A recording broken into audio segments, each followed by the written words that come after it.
Assalamualaikum warahmatullahi wabarakatuh. Shalom.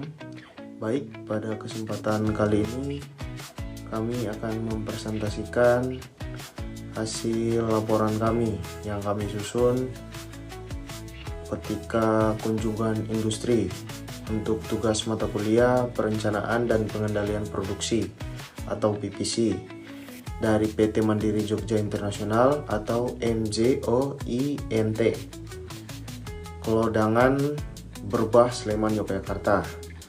Kami kelompok beranggotakan 5 orang atas nama yang pertama Muhammad Noval Adwa, yang kedua saya sendiri Igreja Presidenti, yang ketiga Julian Sebastian Masrikat, yang keempat Muhammad Dava Zevandra, yang kelima Muhammad Pesaka Ziandra. Kami dari program studi S1 Teknik Dirgantara angkatan 2024 dari kampus STTKD Yogyakarta. Baik, lanjut saja.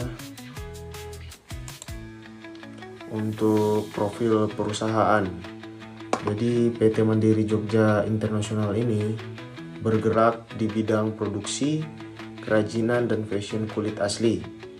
Didirikan oleh Riko Yudi Asmoro dan berdiri sejak 1 Juni 1997. Awalnya PT Mandiri ini merupakan industri rumahan di Kota Gede dan memiliki merek sendiri yaitu Bucini.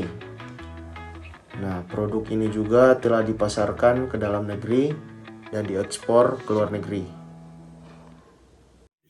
Tujuan penelitian, tujuan kunjungan industri. Yang pertama, mengetahui sistem perencanaan dan pengendalian produksi. Kedua, memahami proses produksi dan operasional perusahaan. Ketiga, mengetahui sistem quality control. Keempat, memahami logistik dan rantai pasok perusahaan. Kelima, struktur organisasi perusahaan. Selanjutnya, metodologi penelitian, teknik pengumpulan data, observasi langsung, wawancara, dokumentasi, studi literatur, objek penelitian, proses produksi, quality control, logistik dan rantai pasok, organisasi perusahaan. Lanjut untuk perencanaan produksinya, yang pertama itu ada kebutuhan material, mencangkup kulit asli, benang jahit, perekat, aksesoris logam, dan kain pelapis. Kemudian juga ada kebutuhan tenaga kerja, mencangkup cutting, penjahitan, perakitan, finishing, dan quality control. Kemudian yang terakhir ada mesin produksi. Dia mencangkup mesin jahit kulit, mesin pemotong, mesin press, dan terakhir alat finishing.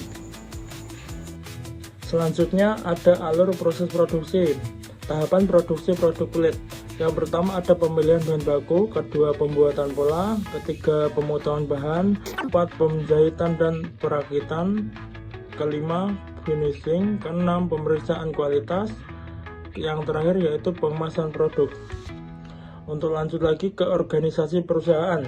Struktur organisasi yaitu yang pertama terdiri dari direktur atau pemimpin.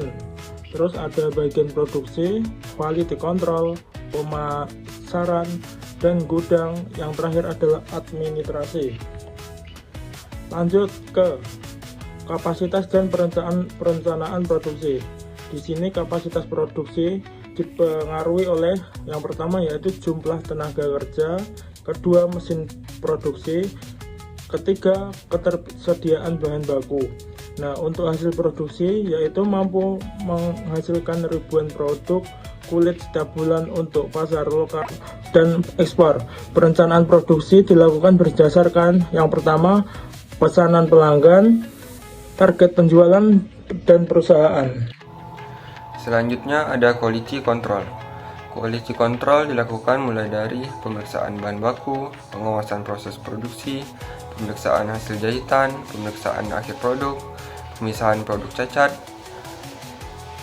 dan tujuannya untuk menjamin kualitas produk sesuai standar perusahaan dan kebutuhan pelanggan. Selanjutnya ada standar quality control. Standar internal perusahaan ialah kualitas bahan kulit, kerapian jahitan, ketahanan produk, kesesuaian ukuran dan desain, keberhasilan finishing.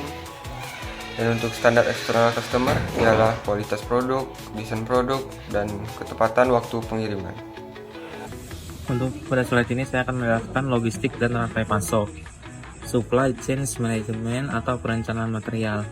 Supplier dikirim ke gudang bahan baku, didistribusikan material ke produksi, lalu gudang produksi jadi, didistribusikan material ke produksi, dan didistribusikan material ke produksi.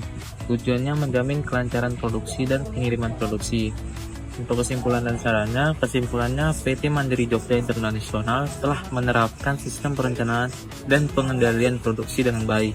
Proses produksi, quality control, serta pengelolaan logistik dan rantai pasok berjalan secara terstruktur sehingga mampu menghasilkan produksi kulit berkualitas dan mendukung kelancaran operasional perusahaan. Untuk saran, perusahaan perlu meningkatkan penggunaan teknologi dan efisiensi produksi, mempertahankan kualitas produk, serta memperkuat sistem quality control dan pengelolaan bahan baku agar mampu meningkatkan daya saing dan memenuhi kebutuhan pasar. Sekian video dari kelompok kami, terima kasih.